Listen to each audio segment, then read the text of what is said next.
Hi ಸ್ನೇಹಿತರೆ, different taste ಆಗಿರುವ beetroot fry ಮಾಡ್ತಾ ಇದ್ದೀನಿ. ಹೇಗೆ ಮಾಡುವುದು, ಏನೆಲ್ಲ ಬೇಕು ನೋಡೋಣ ಬನ್ನಿ. ಯಾರೆಲ್ಲ ಹೊಸಬ್ರು ನೋಡ್ತಿದ್ದೀರಾ ಪ್ಲೀಸ್ ಸಬ್ಸ್ಕ್ರೈಬ್ ಮಾಡಿ. ನಮಸ್ಕಾರ ಎಲ್ಲರಿಗೂ, welcome back to Jaya recipe. Beetroot fry ಮಾಡಲು 2 ಬೀಟ್ರೂಟನ್ನು ತಗೊಂಡು ಚೆನ್ನಾಗಿ ಕ್ಲೀನ್ ಮಾಡಿಬಿಟ್ಟು ಸಿಪ್ಪೆ ಸುಲಿದು ರೌಂಡ್ ಆಗಿ ಈ ಥರ ಕಟ್ ಮಾಡ್ಕೊಂಡಿದ್ದೀನಿ ನೋಡಿ.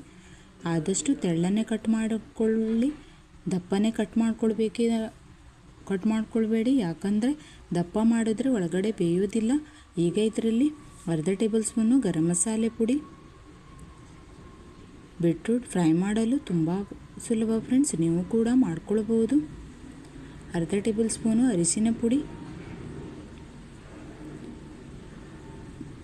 ಉಪ್ಪು ಮತ್ತು ಖಾರ ನೀವು ಎಷ್ಟು ತಿಂತೀರೋ ನೋಡಿ ಹಾಕ್ಕೊಳ್ಳಿ. ರುಚಿಗೂ ತಕ್ಕಷ್ಟು ಉಪ್ಪು,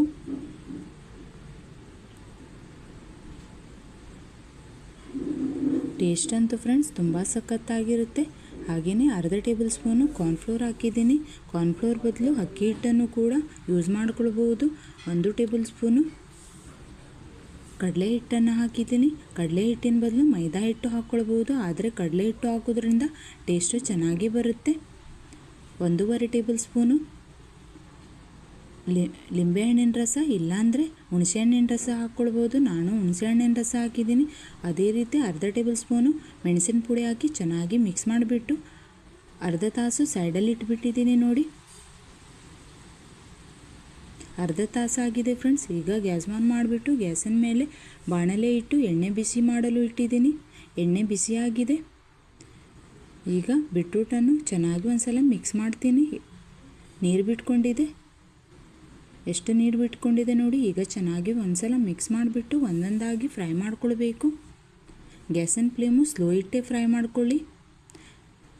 ಗ್ಯಾಸಿನ ಫ್ಲೇಮು ಜಾಸ್ತಿ ಇಟ್ಟರೆ ಬೇಗ ಫ್ರೈ ಆಗುತ್ತೆ, ಆದರೆ ಒಳಗಡೆ ಫ್ರೈ ಆಗೋದಿಲ್ಲ. ಅದಕ್ಕಾಗಿ ಗ್ಯಾಸಿನ ಫ್ಲೇಮು ಸ್ಲೋ ಇಟ್ಟೆ ಫ್ರೈ ಮಾಡ್ಕೊಳ್ಳಿ. ಫ್ರೈ ಆಗಲು ಸ್ವಲ್ಪ ಟೈಮ್ ಹಿಡಿಯುತ್ತೆ.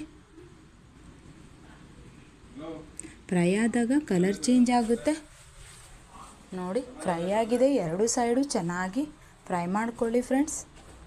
ತುಂಬ ಟೇಸ್ಟಾಗಿ ಬರುತ್ತೆ. ನೀವು ಕೂಡ ಟ್ರೈ ಮಾಡಬಹುದು. ಅನ್ನದ ಜೊತೆ ಸೈಡ್ ಡಿಶ್ ಆಗಿ ಇದನ್ನು ತಿನ್ಬಹುದು ಫ್ರೆಂಡ್ಸ್. ತುಂಬ ಸುಲಭ. ಆರೋಗ್ಯಕ್ಕೆ ಬೀಟ್ರೂಟ್ ತುಂಬ ಒಳ್ಳೆಯದು. ಬೀಟ್ರೂಟಲ್ಲಿ ಪ್ರೋಟೀನ್ ಅಂಶ ಇರುತ್ತೆ. ಇದೇ ರೀತಿ ಎಲ್ಲವನ್ನು ಫ್ರೈ ಮಾಡ್ಕೊಳ್ತೀನಿ. ನೀವು ಕೂಡ ಫ್ರೈ ಮಾಡಿ ಇದನ್ನು. ನಿಮಗೆ ಇಷ್ಟ ಅನಿಸಿದರೆ ಲೈಕ್, ಶೇರ್, ಸಬ್ಸ್ಕ್ರೈಬ್ ಮಾಡಿ. ಇನ್ನಷ್ಟು ವಿಡಿಯೋಗಾಗಿ ಬೆಲ್ಲೈಕನನ್ನು ಒತ್ತಿ ನಿಮ್ಮ ಫ್ಯಾಮಿಲಿ ಫ್ರೆಂಡ್ಸ್ಗೂ ಸಹ ಶೇರ್ ಮಾಡಿ. ಯಾರೆಲ್ಲ ಫ್ರೆಂಡ್ಸ್ ನೋಡ್ತಾ ಇದ್ದೀರಾ ಅವರಿಗೆಲ್ಲರಿಗೂ ಧನ್ಯವಾದ.